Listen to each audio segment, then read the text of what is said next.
Yo, what is up, guys? Shinobi here, back again, and we're gonna be back again with more Epic 7. I haven't played this game. Well, I haven't. Let me rephrase that. I made content on this game for a little while. I've been kind of in and out, messing around with World Arena, though. Let's be real, I'm hard stuck in silver because my dumbass, I can't compete with some of these 300 speed units, bro. I cannot, bro. It's crazy.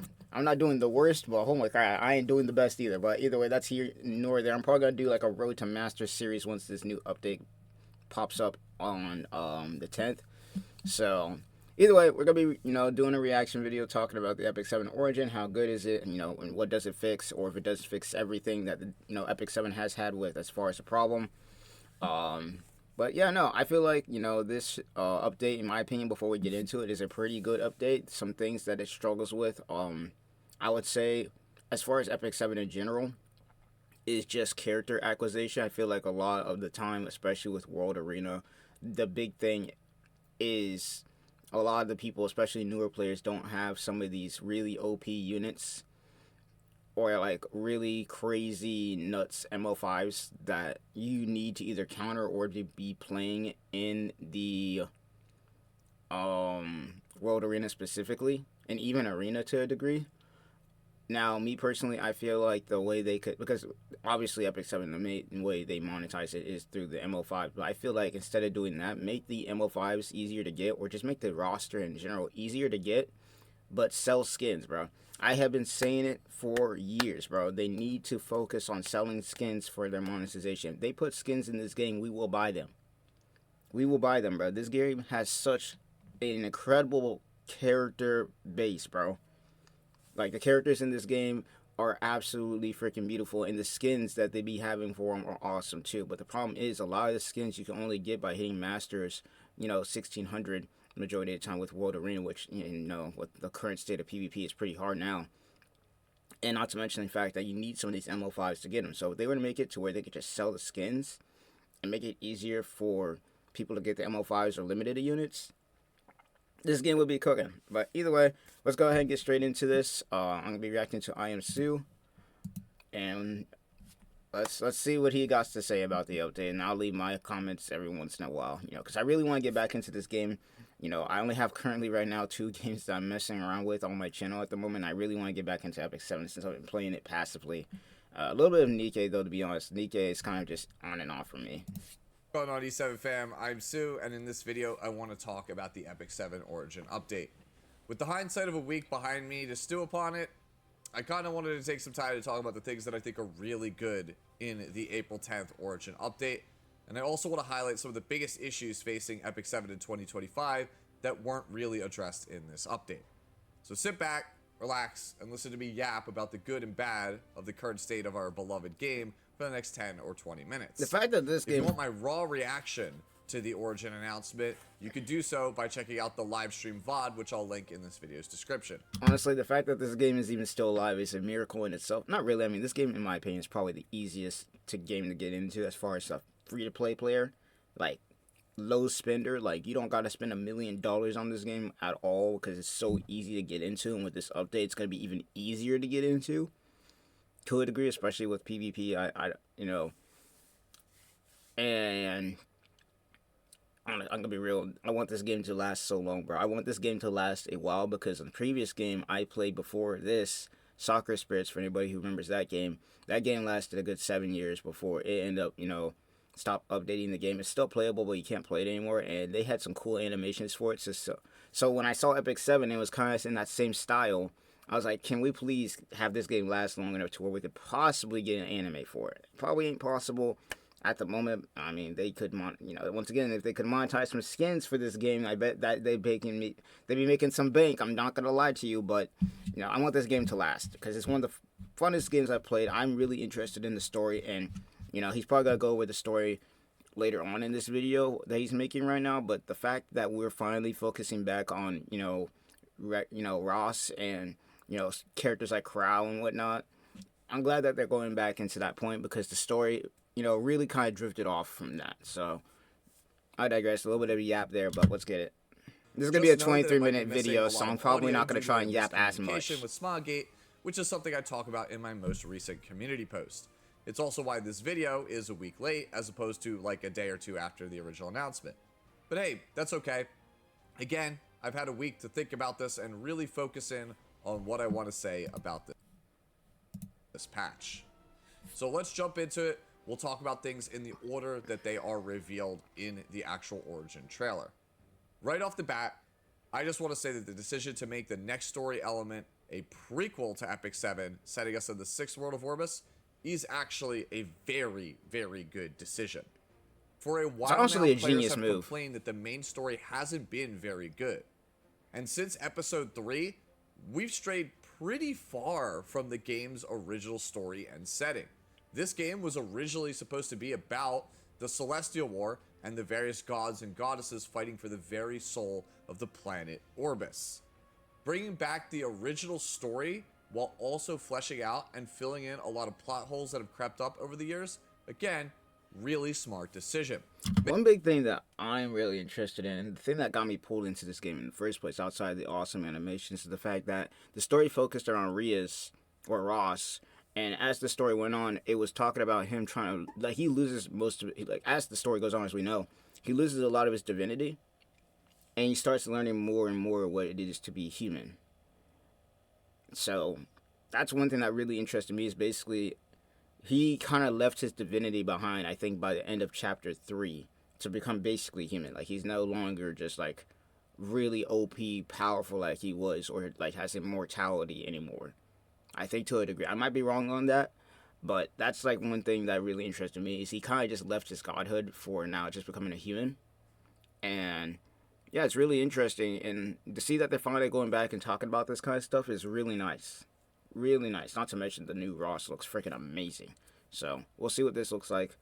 Hopefully they cook with the story. So the fact that voice acted is already peak as it is. So well, yeah, making Crow the main character alongside of a familiar face in Helag Lance's Victorica is a very good decision. Crow is one of the most beloved heroes by the community, and I've often heard players wish that he was the main character instead of Roz. You know, I get it. He's really cool, and his writing and motivations make him feel a lot more human than Roz. But honestly, that's kind of the point. Roz isn't human. Crow is. Speaking of Roz, let's talk about him. The new Genesis Roz is super interesting for a multitude of reasons. One of the core themes of Epic 7's story so far has been how Roz has gradually been losing his divinity in order to learn more about the human experience. It's what makes him super interesting as a character, at least to me, and I can't wait to see what they do with him going forward. Will he be an unfeeling, emotionless character in this episode? We've already seen in the past that Roz thinks very little about divulging certain information to his allies, such as Vildred. Yeah, I'm gonna say the Vildred thing really bit him in the ass. Yeah, the Vildred thing really making someone else the protagonist other than Roz is also a somewhat genius thing to do. But since this is Epic 7 and its writing team we're talking about here, I'm thinking it's probably more of a coincidence. But let me explain to you why I think it is such a genius decision. Metal Gear Solid 2 was one of the most divisive games back in the day for the controversial decision to make Raiden the game's protagonist instead of Solid Snake, who is one of gaming's most beloved main characters. Director Hideo Kojima defended this decision by saying the only way that he could develop Snake as a character further was for people to see the legend from a different perspective. Up until this point, you as a player have only experienced the game through Roz's eyes. Bro, that new Ross looks freaking amazing, bro. Will give you a new sense of appreciation for the character, and for that I am thankful, even if I think it's probably just a coincidence. Moving on, let's talk about voice acting. Voice acting being a prominent feature of this update makes me very, very happy. I'm basically the E7 content creator that cares the most about the subject at this point after all. I'm hoping that we'll get an English dub for sure. Hopefully it's not just a KR or JP only dub. And honestly, the fact that they're voice acting, it makes it to where you can really get into the story more, because really the only time you really heard any of the voice acting was during the cutscenes before then. That was it. So the fact that they're actually getting the voice acting in the story now will allow people, hell, I wouldn't mind doing something where I do content on the game where I just cover the story sometimes. I really wouldn't mind doing it. Where I cover it chapter by chapter. I really wouldn't mind doing it. I'm not gonna lie. Even though I'm already far ahead in the story as it is, anyways. I think I'm at like chapter 5 or something, chapter 5 or chapter 6. I think one or the other.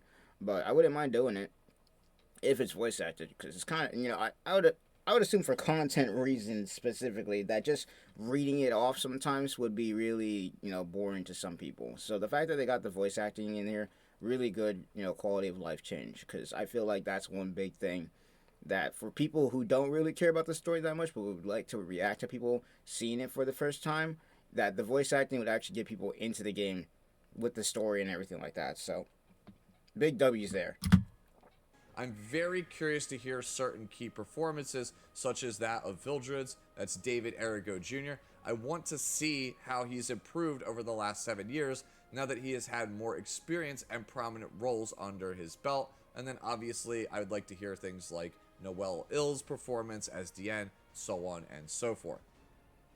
Moving on, let's talk about the changes to the Sanctuary in Epic 7's Origin But update. the changes, this is about to be one of the biggest changes of all time, because I'm just going to let him explain it, but this is actually a W change. I think overall, these changes are ones that we've been asking for a very long time, even though it might not seem like it.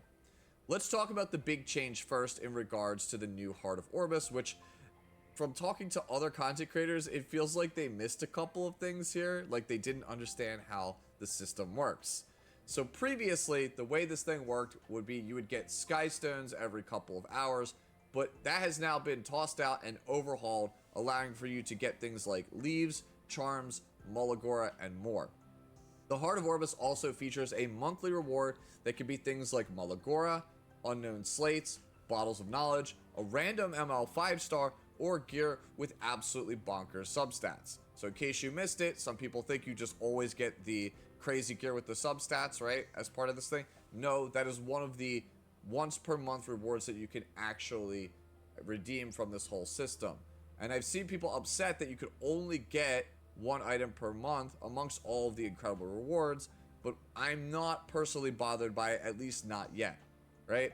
I've personally been asking Smogate for years at this point to make things like Artenda's crafting event a monthly thing to help out new players or players that are further behind, right? They needed to find ways to allow new and free-to-play players to acquire gear and characters that they need to play the game.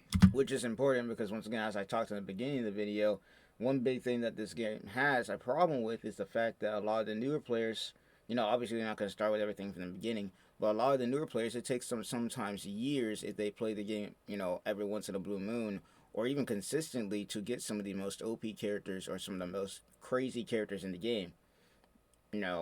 Like for instance, take me. I played the game off and on, but I played it a lot, and it took me a good couple of years to just get some of the most crazy MO5 stars, unless I just got extremely lucky, which is going to happen anyways. But if, you take the average account, it takes maybe a year or two, at least the way it was before, for you to even get some of these units.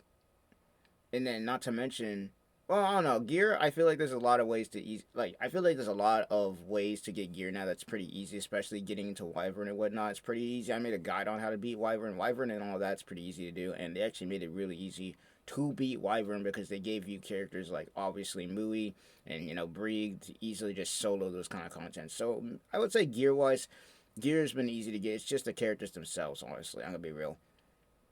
It's just the characters themselves. Now, obviously, I know that they're giving out some stuff, but once again, I said it in the beginning that if they were to make it easier to get MO5s and actually focus on selling skins more than selling the MO5 star characters in this game, then it would not only improve the game state, also make the PvP more fun, but then on top of that, you would make more money because people have been asking them to put more skins in this game for a long ass time, and let alone merchandise, bro. Like, where's the merch at? Where is actually all the merchandise? Like, bro. Y'all have characters for days in this game. Where is all the merchandise for these characters that people would love to buy and have on their desk and whatnot? And I know that they have a store and whatnot, but it's really limited. And not to mention all the merch you can get from that store. Like, bro, come on, do we gotta talk about the shipping prices that you gotta do just to get this shit over to America? It's actually crazy, but there needed I to be digress. something to help these players out, something like a comeback mechanism. And while this isn't perfect, it does help alleviate gear concerns. It does make it so that it is easier for players to acquire ML5s in a more timely fashion. Every little bit helps on this issue. As for the minor changes to the Sanctuary, I think these are mostly very good as well. Removing dispatch missions and rolling the rewards into Arena I think is overall a good change for the game, as these were largely tedious and added little to the core gameplay loop. Facts. Removing Breath of Orbis, also a pretty good change in my opinion. Getting rid of the ability to craft gear below item level 85 is mostly a good change. I say mostly because crafting below item level 85 gear makes it so that new players aren't confused when they first start out and end up wasting resources on equipment they won't use. That said, there are certain things like Counterset Tori where an item level 27 helmet is the best in slot option, so taking away the decision to be able to craft that does hurt some players in the long run. Honestly though, they should just make it so that an item level 27 helmet isn't the best in slot option for certain characters, then we won't really have this issue, and then I won't really have any complaints. After the Sanctuary, we come to the new Orbis guide, which I think is a godsend for any new players that are picking up the game. Epic 7, despite how you watching this may feel as an in-franchise player, is actually quite a difficult game to get into as a new player, as it's not obvious what to do if you're not already familiar with these style of gear grinder gacha games. Facts. Because once again, this game, because here I talk about, with this game that obviously getting, characters is pretty important and one of the main struggles that Epic 7, has. But it's also one of those games where gear is more important than anything. Characters are only half the battle, and I'd say characters are only like 1/4 of the battle, because not only do you gotta have the character, but then on top of that, then now you gotta have the artifact, right? You gotta have at least a decent artifact for that character, and then the most important portion, which is the gear. Like, this is a gear grindy game, not a character grindy game. As much as I, harp on the fact that people need to be able to get the characters, this is a gear grindy game. You could have somebody who has all the best MO5 stars in the game, but if their gear ain't up to snuff, then they're going to get cooked by somebody who probably ain't got none of those characters whatsoever. And I've seen that happen. Hell, I've had it happen to me. Shit, my gear be freaking, ain't the best gear on the planet, but if I get out-geared by somebody else, I'm more likely than not getting cooked. Not gonna lie. If they have the right gear and artifacts. So, yeah. Definitely, gotta, mention that. Other gacha games in the space hold your hand for quite a long time until you learn all of its various systems and mechanics, but Epic 7 really hasn't had something like this in the past 7 years. This is, in my opinion, a very good change for the game overall. Yeah. Speaking of good changes, let's talk about Catalyst integration. Removing Catalyst and Epic Catalyst in favor of class-based currency to upgrade various heroes is an amazing quality of life change. There's simply too much bloat in Epic 7's economy and UI, so most of the changes to streamline that are very welcome. Since the Dash Pass event last September, every single month in a meeting that I've had with Smilegate, I have begged them to keep Goblamu's treasure storage as a permanent event because it is too good of a Bro, that Goblin's treasure storage gave a buff to so many new players, and hell, it even gave a buff to me. that storage, bro, made it so easy to clear story. Like, that not only did it make it easy to clear story, but if you had problems with Wyvern and getting gear to beat Wyvern, boom, that problem solved. Boom. If you needed to, hell, I've had a time where I've gone into World Arena with some of this Goblin gear and whooped some people with it, bro. Like, they need to keep this as a permanent mode. Because while the gear isn't going to be the best gear in the world, it is at least a starter pack. It's at least a starter pack that will help people get gear. And not to mention charms, which are probably the most important thing in the game to get to level up gear. Because like I said before, this is a gear grindy game. And what do you need to level that gear up? Charms. One of the most important resources in the game. Outside of Moragora to level your, your character's skills and whatnot. So, hey. Resource. If they make the fact that they're putting this in and making it a permanent mode, feature Ogre's Army is exactly the treasure storage feature, just under a new name. This is one of the biggest W's of the entire patch, in my opinion, as I truly believe the new player experience and catering to new and casual players is incredibly important for the overall health and longevity of any game. Again, thank you, Smilegate, for finally putting this into the game. The changes to Labyrinth are also nice. I honestly have hated Labyrinth for so long, and it isn't because I think that the content is old or boring or I'm anything. gonna be real. Labyrinth was a pain in the ass only because you had to worry about the material that you had to have to the compasses. You had to get in order to get into Labyrinth before you had to buy compasses. So it was a pain in the butt trying to have to worry about getting compasses to the point where I did barely even bothered with Labyrinth. Like I beat the main portion of it, but I barely bothered with it because it was just a pain in the butt to deal with. So the fact that you don't gotta worry about getting the compasses, you could just hop straight into it. W patch, and the W patch right there. Of that. It's because I'm tired of remembering how many labyrinth compasses and bug charms I have. If I forget to claim a bug charm near the end of the month, I might not be able to clear Nightmare Labyrinth, and that just basically costs me a really powerful piece of gear. It's happened more than once with my busy schedule. Just let me go in, get my quests done for the month, and get out. That is an amazing quality of life change in my opinion. Removing ancient coins from Labyrinth is also fine by me, although I know some of you Euphine farmers out there probably don't like the change. I personally like the idea of having all of the charms needed to be available in one single shop under one single currency, in this case conquest points. Having charms be on a 2 currency system between conquest points and ancient coins is a relic from the first year of Epic 7, where rings and necklaces were extremely rare and you couldn't even craft them. So honestly, good to see a flawed system is finally fixed. Yeah, because now it's pretty easy to get charms and whatnot compared to how it was in the first year of this game. I wasn't around for the first year of this game, but I heard a lot of things about that. So the fact that they're getting rid of it, really big W. And also, I think I hope he talks about the UI because man, the UI was a big mess until they just updated it, and they should have updated it a long time ago. Next up, let's talk about the UI. The new UI quick menu is something that honestly should have been added to Epic 7 4 years ago. The UI bloat in this game has been so atrocious for so long. It's so bad that it actually caused one of my friends and former guildmates to quit the game. I'm being serious here. Count how many clicks it takes you to do basic functions in this game, and you'll realize it's usually 4 or 5 button presses most of the time. Navigating the menu doesn't really feel good, and honestly made the game feel like it disrespects your time more than it already does sometimes. Here's to hoping that this new UI change is actually really good, especially when I see things like the equipment crafting. I'm about to say, yeah, the UI, bro, the amount of buttons you had to click just to get to crafting gear alone. Like, come on now. So, the fact that they're actually fixing that, W. Hopefully they're fixing it anyway. Screen. After the user interface, we come to the class summon system, which is perhaps one of the most incredible changes that is coming with this update.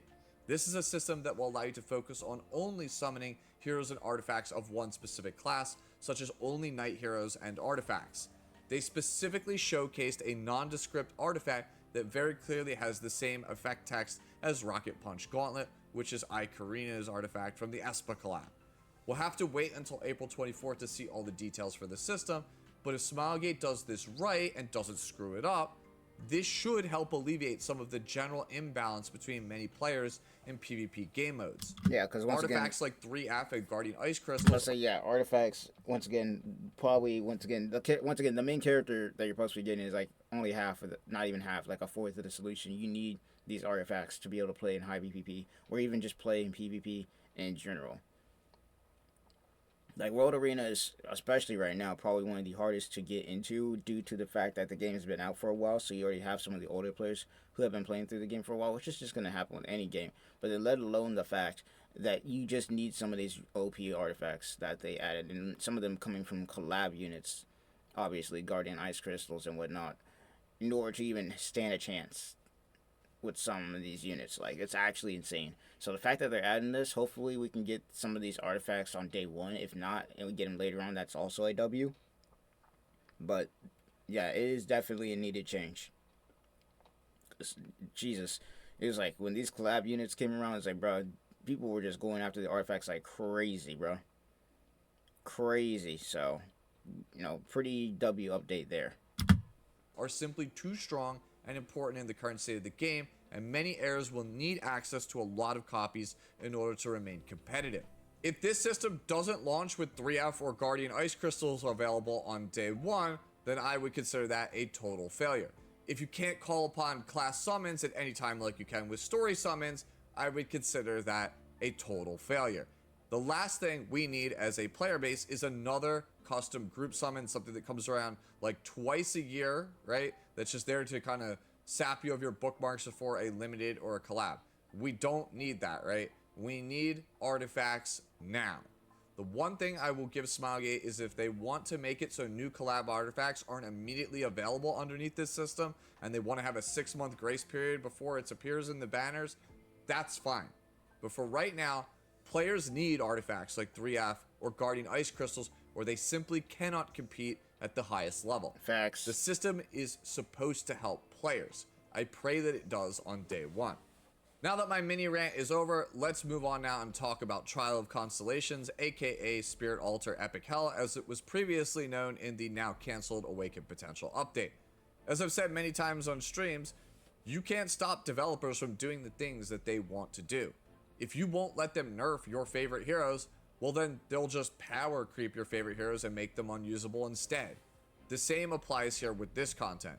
We, as a community, canceled the Epic Hell Spirit Altar game mode when we canceled the Awakened Potential update. Yeah, that Awakened Potential update, they were on some crack making that shit. And I'm glad it got canceled.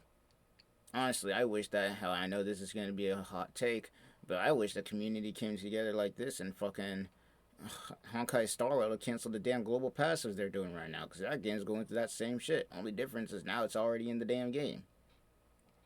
And now Honkai Star Rail is getting cooked. It's the reason why I don't play it as much anymore.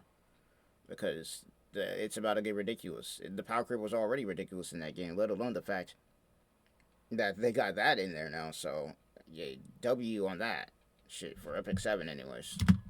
Rather than scrap all that work, those assets have been repurposed for what is being described as the ultimate PvE endgame content. This game mode will apparently require you to invest in key units and yield very powerful equipment rewards. Honestly, sounds great to me. I love hard PvE content, as evidenced by all of the Abyss guides here on this channel. Obviously, we're going to tackle that content when it comes out with various different guides, so make sure you're subscribed to the channel. I'm definitely going to mess around with this, because one big thing that this game has had that has been a struggle for people to keep playing the game a lot is endgame PvE content outside of Abyss. Because everything else is pretty much easily beatable. Story mode, pretty much easily beat. And Wyvern, easy. Labyrinth, easy. So, the fact that they finally got some endgame content that we can sink our teeth into, big W's there. And not to mention, it'll actually make you want to use other characters outside of just their main ones that you use in PvP. So, not too bad. Channel to see those when they are available. And yes, we'll try to use Commander Lorena if it is at all possible. The last 2 changes to talk about here in the Origin update involve World Arena, starting with the hero support system. This is a great change to help people get into World Arena. Something like 90% of the player base doesn't really touch the game mode outside of trying to get the skin at the end of each season. Yep, and once again, the reasons he went before, like obviously gear, artifacts, well, not even really gear, my bad. So, well, gear is a big thing. Let's keep that in mind. It is a big thing. So the fact that they're making it, pretty easy to get some gear and be actually able to get into World Arena, which is probably one of the main pieces of content in the game, obviously. The fact that they're even doing that in the first place is a W. But yeah. One thing that I'm really curious about the hero support system is whether you can use these 10 support, like, will you be able to swap these in and out and, like, whatever, or, like, what heroes are they allowing you to choose? Because they are addressing the problem sort of here. They are addressing the problem sort of here because of the fact that, yes, certain people, especially newer players, are not going to have the meta units, which means they're pretty much locked out of World Arena. Even if they had the gear, they're pretty much locked out of World Arena if they don't have certain characters, especially now. Like, let's be real. Especially right now, you're going to be seeing a lot of characters like Harsetti, ML Luna, obviously Fire Flan. Those characters, hell, I would say even fucking, what's his face? Shit. Who's the new unit that came out recently? Nah, my brain ain't freaking thinking right now, but you guys get the point. Basically, a lot of the new players ain't gonna have the units to counter some of these really OP MO units. So I'm curious on what they're gonna be giving out for those. I feel like part of the reason for that is because they don't own many of the game's best characters. It's why I felt like for a long time that gear and character acquisition are the two biggest problems that face Epic 7 and its community right now. With the Dash Pass event being released last September, players got a PvE starter pack with Brig and Tamarin. My hope was, since that was announced, that players would get a PvP starter pack with something like Celine and Paldas. But, well, this hero support system is obviously just way better, because rather than just getting only Celine and Paldas, you could just choose those plus another 8 heroes. You could just take any 10 heroes that you want. My only major questions on this system are twofold. Number one, how good is the equipment on the pre-made heroes that we select from our 10? If it's too strong, players will forego gearing their own units to use the pre-built ones. Right. And if it's too weak, it doesn't really fix the situation we currently have where World Arena is simply too difficult to get into. Right. And here's the thing with World Arena. Obviously, you're going to have your top of the line players. That's just going to be a thing. But the problem with World Arena right now is basically, let's say I was a new player starting a new account. There's no way in hell I would be able to jump into World Arena now compared to how it was even 2 years ago. That's how crazy the characters have gotten in the last 2 years. It's not really a power creep thing. It's more of a, okay, you need this character to counter this character kind of thing. Because, you know, Epic 7, when you're playing World Arena, it's like playing chess. Like, you gotta have your draft, when you go into World Arena, it kind of decides, to a degree, well, especially right now, I would say, your draft really, right now, especially, kind of decides whether you win or lose a match. Kind of to a degree. Like, especially if you're playing something like, you know, Tank Down versus, I don't know, Standard is pretty alright. I feel like Standard is alright, but playing against like all these fast characters, like shit, sometimes you just get bursted down, and that's just all you can't really do much about it. So curious on how they're gonna do this, because yeah, as he said, if they make the heroes too good, then nobody, especially newer players, is gonna bother making gear or even bothering to gear their own characters, which is kind of killing the whole point. But if they're too weak, there's no point even having them in the first place. So there's got to be like a middle ground for it, especially with the beginning and end of the season, because it's completely different.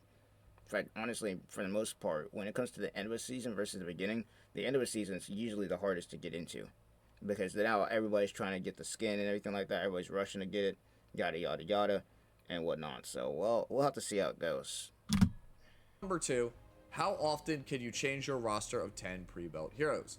The metagame at the start of a season is drastically different than the metagame at the end of a season. So if you're locked into whatever 10 heroes you pick for an entire season, it will simply encourage players to not use them until near the very end of the season, which will further homogenize the format for the last week or so and not really get people actively participating in the gameplay mode.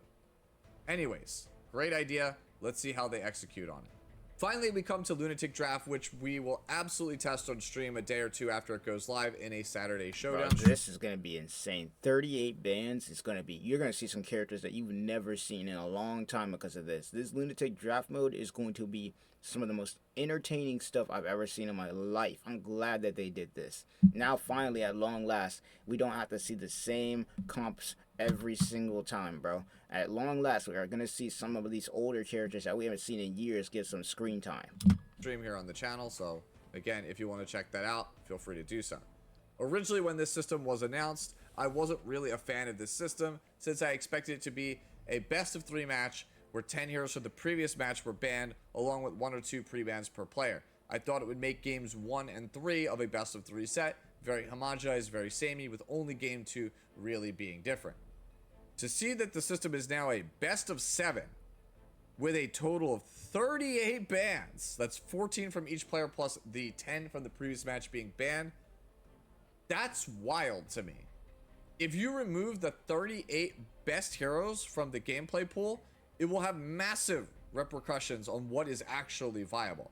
Simply removing 1 or 2 characters sometimes feels like you roll back the game an entire patch, right? Yeah, 38 bans, bro. You're going to go from seeing the top characters of all time to now people pulling out their spicy picks, because now all the meta picks are gone. So you're about to be seeing characters probably from 1.0 coming back with this. Maybe not 1.0, but you guys get it.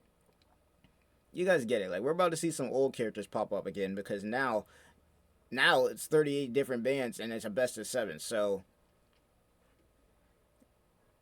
shit, you ain't gonna be seeing the normal comps anymore. You might see them in the beginning, but afterwards you about to see some really crazy, spicy comps out of nowhere, bro.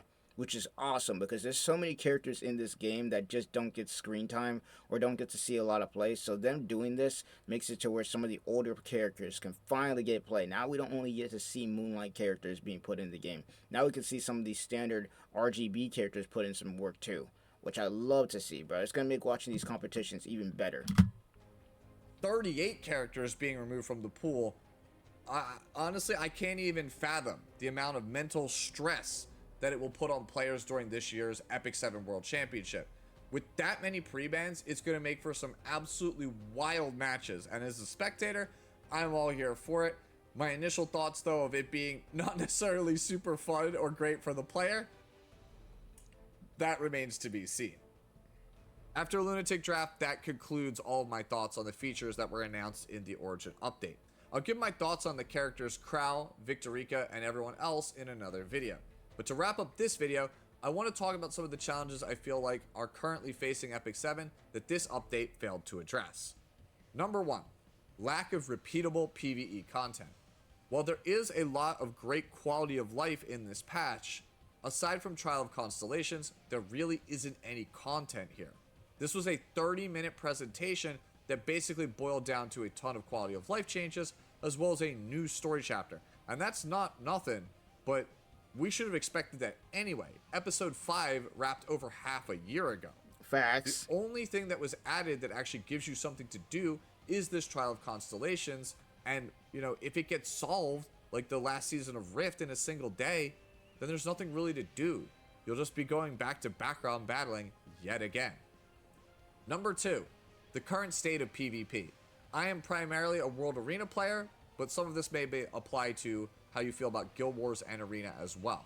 There is a balance patch coming with this update, as well as new Battle Frenzy changes for World Arena, but I don't know if that fixes the I've state. seen Fallen Cecilia get a buff after they canceled her buff a little while ago. I just pulled Fallen Cecilia on out of just pure luck recently, but I looked at it, I was like, not too good at the moment, so I'm just gonna have her sitting in the back for now. But the fact that we finally are getting to see her now, I might build her. I might build Fallen Cecilia again. We'll just have to see. State of the game. Right now, games just feel like they are total blowouts most of the time. Powerful ML5s just completely dictate the entire pace of the match, and the ways to counter stuff are specific limited characters or Moonlight heroes that you may not have, especially as a newer player. On top of that, ban pick protection, in my opinion, makes for some really unfun and degenerate strategies like Harsetti that you'll see nearly every single game. Unless you ban her outright. I'm gonna be real. Some of my strats, and I have Harsetti, I'm not gonna lie, but the fact some of my strats when I go into World Arena when I do play it is to ban my own Harsetti so that my opponent will ban Luna, because everybody usually bans Luna too. Just so I don't have to deal with those two. Man, and it's like even then you still gotta deal with stuff like Zio if they have it and whatnot. It's crazy out here. It is actually crazy out here. So I'm curious of what they're gonna do with that, but they definitely need to make it easier for people to get the characters in this game, because that's like one of the main things in this game outside of the gear and artifacts is getting the characters. And it's their main way to monetize the game, though. To be honest, I feel like they couldn't be monetizing skins. I don't know about y'all, but they should be monetizing those. But we'll see. But yeah. He's cooking with this. Just not fun, at least in my opinion. Number 3, character acquisition. While the hero support system that was proposed in this patch is great, letting players get characters easier would have been even better. While the new Heart of Orbis changes do let you get a random ML5 once every few months, it is a drop in the bucket of a much larger issue. If E7 wants to be taken seriously as a PvP game, it has to start making its roster more accessible to the average player. As it stands, most people on ladder are missing half the roster or more, which means oftentimes they'll lose on the spot if they don't have those 1 or 2 specific counters, which are most likely limiteds or ML5s. They need to start making important meta counters appear at lower rarities so more people can actually use them, or again, Just let people get characters easier. Facts. The only reason I feel like they don't do this is because their primary monetization model is selling you ML5s and limited characters. Here's an idea on how to make money, Smilegate. Make skins, price them at $20, and people will buy them. Yep. Not this, like, what? Bruh. The fact that you already got people in World Arena just trying to hit 1600 for the skins should tell y'all that people want new skins for this game. The fact that whenever they do those events where you could pay 1600, sky stones to get a skin along with, the 10 plus on one of those, like, come on, bro. People want skins for this game. People want merchandise for this game, bro. Y'all are literally folding yourselves by not doing so, bro. Everybody and their mom been saying it for years at this point. $100+ crap that we pulled recently with the Tamarin skin. Put out affordable skins and, more importantly, affordable packs. And this leads us into number 4. Monetization in this game is absolutely horrible. Yeah. Flat out horrible. 60 to 100. Like, I'm gonna be real. A lot of the monetization in this game, I'm gonna be real, is just for the whales. A lot of it, if you're a free to play or even a whale, not a whale, but a dolphin player, you don't spend a lot of money on this game because you don't really need to. I'm gonna be real. Outside of the ML units, and even then, you sometimes can get lucky and pull them. But outside of the ML units and whatnot, the only reason you use or to spend money in this game is for skins. Like, the rest of it is just whale stuff. $20 for a Tamarin skin is not good. $100 for 28 Mystic Summons is not good. Yeah. 95% of the things that are in the shop are just not good value. Yeah. Any well other bait. game on the market outside of maybe Fake Grand Order feels like it has way better monetization. I feel like $20 in Shift Up's Nikkei buys me so much more. It does. It does. As somebody who plays a lot of Nikkei, bro, it does. And how the fact that okay, take notes, Smilegate. I play Nikkei, bro. Majority of the time when I'm spending money in that game, because I do spend money in the game, it's for skins, bro. It's for the skins, bro. I'm not. It's not like I'm making this shit up, bro. It's the skins. If I could show you guys my Nikkei account right now, bro, I have spent so much money on skins alone in that game. Not a whole bunch. I think I'm still under $1,000 when it comes to that game because a lot of the time I just play the game casually. But when I see a skin for a character I like, bro, I'm in there, bro. I'm in there. I'm in there. Like, they need to seriously put skins in Smilegate. Like, Smilegate, you guys need to take notes for real. People have been asking for this for years. I put a theory to put out a survey right now of what do you guys want to see for monetization. Everybody and their mom is putting I want skins in that shit, bro. Come on now. I get for $20 a premium skin, 25 summons, a 4 to 5 star summon ticket, XP, weapon materials, all of it. $20 from your biggest competitor. It's insanity. Yeah. How little. And I the feel summons, like yeah, I literally. get for $20 in Epic 7. And finally, number 5, and perhaps the most important one, gearing. All of it. The whole gearing system in this game is just bad. RNG when you craft a piece. RNG when you roll a piece. Not having enough gold to roll a piece. Not having enough charms to roll a piece. More RNG if you want to stat swap something with modification gems. Can't experiment with builds because you have to pay millions of gold to unequip and move equipment around. I'm gonna be real. They just need to remove the whole unequip, re-equip shit in general. They just need to remove that and the RNG thing. They just need to remove it entirely. That needs to be just gone.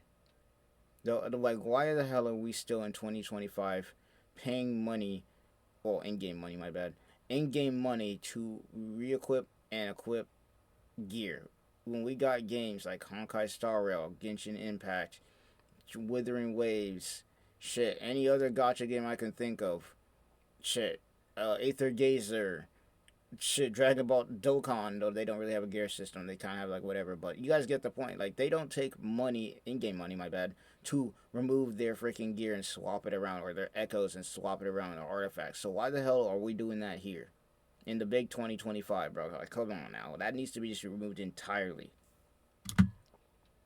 It is crazy how bad this system has been for as long as it's been.